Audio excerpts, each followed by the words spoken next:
Now, as we mentioned at 6 this weekend, WBKB stumbled upon a rare gem, and actually at first we didn't know what it was. But after some research, we discovered history of not just a building, but a way of life.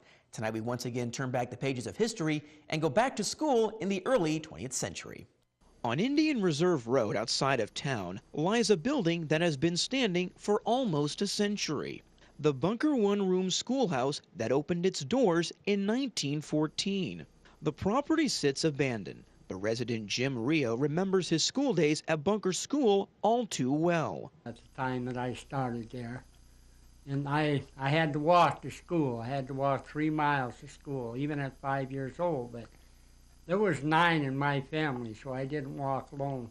For more than 40 years, Bunker School educated the students of Alpena, and next door gave them a chance to gather at the Hero Grange Hall.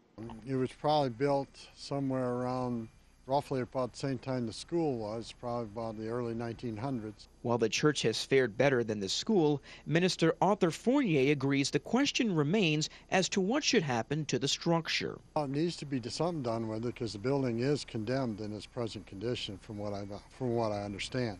Very little is actually known.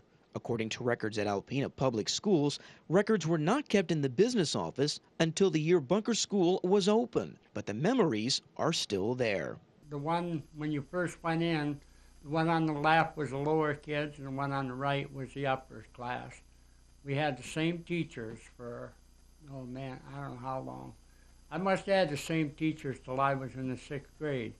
As the old saying goes, students may come and go, but the buildings remain.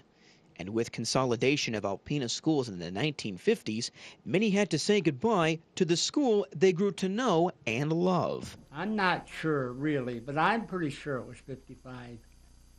Because my younger brother, he was in the 8th grade, and it ended in January. And with that ending, another chapter closed in the history of Alpena and the history of education in Northeast Michigan.